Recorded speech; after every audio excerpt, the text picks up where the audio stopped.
Airbnb is no longer going to be allowed in New York City.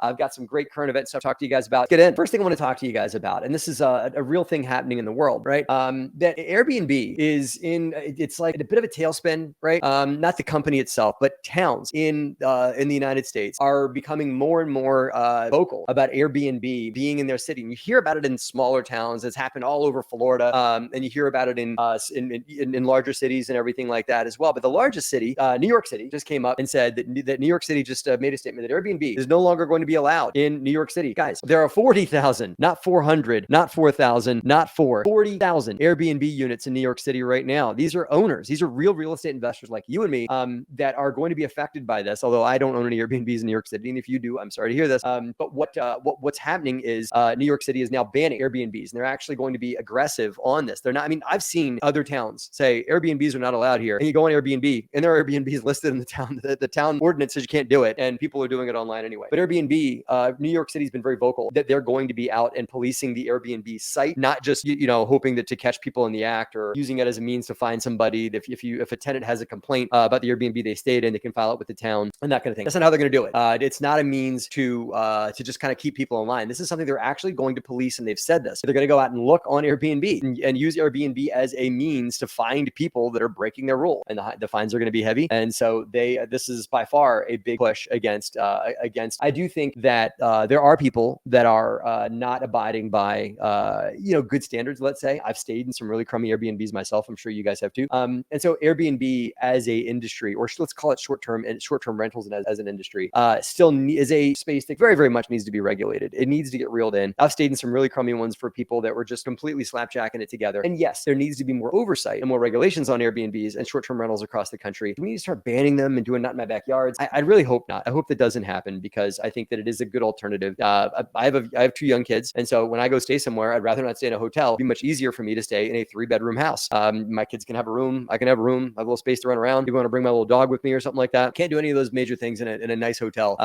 You can do those in an Airbnb if you want to, right? So I think it should exist, but the pendulum is swinging way in the other direction. Now, what this means to real estate investors, right? Here's the take home. Real estate investors like us, right? Number one, if you are in the Airbnb space, that's okay. You can still make money with Airbnbs, and the money can be very, very good. I've heard of people making 5 to 6x what you could make in cash flow on a long-term rental property if you put it on Airbnb. So just the money's too good to stop Airbnbs from happening altogether. But if you're looking to get involved in the space of Airbnbs, or if you are an Airbnb landlord already, what I suggest, this is just what Matt thinks, right? What Matt thinks is you should make sure that a property you're buying works as a long-term rental also, even if it just ekes by on cash flow. Make Airbnb the gravy on top. That if you can get Airbnb approved, then go for it. But if you have to pull back, right, and go long-term rental, if it becomes outlawed, or if it becomes heavily regulated, or if the town that I live in, where I live, Airbnbs are allowed, but you got to go some long-term rental for some of your units. If you have a multifamily, you can have a mix of short and long-term rentals. Or Airbnbs are allowed some of the time of the year, right? Long story, but that's what they say. So Airbnbs may get changed a little bit, but you want to make sure that the units that you buy can be long-term leased if the rules change altogether. That's number one. Number two, if you're looking for opportunities, I think that if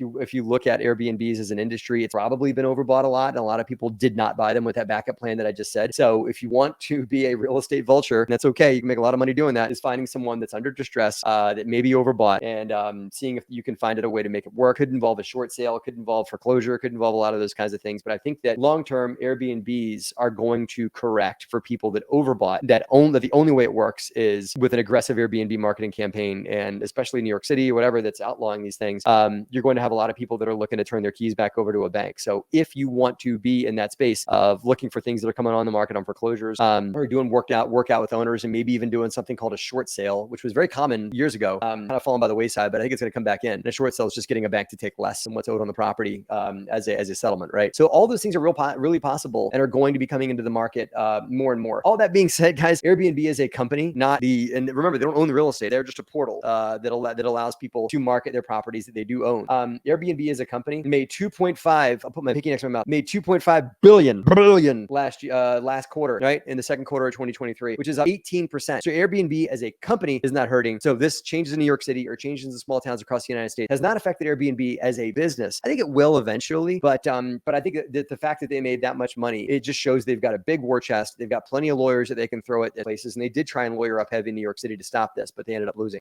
So something to track, right? Bottom line, guys, if you're going to be buying an Airbnb, do not have Airbnb or short-term rentals as your only means cash flow. Airbnb is going to be a changing industry. I think that the short-term rental world in America is not going anywhere. It's going to stay, but it's certainly going to change. And if you can predict where those changes are going to happen, perhaps you can pick up a deal from a tired short-term rental owner that got in and thought it was going to be easy. You know, I mean, newsflash, nothing's easy. And so for people that thought it was going to be easy, maybe you can buy those properties from them and tweak it with a new business plan and a little bit of perseverance to go make those properties work for you. Guys, if you like what we do here at DeRosa Group on the DeRosa Insiders community on Facebook, make sure you join us. Like this video if you're watching it on Spotify. If you're watching on Spotify, please like it. Leave us a 5-star review. Love to have that. Share it with your communities, whatever it is. Make sure you join us next week every Friday at 9 noon Eastern here on this channel on DeRosa Insiders. Hope you guys can join us. Thank you guys for watching. I'm always grateful for you guys being a part of our communities, and I will see you guys next week.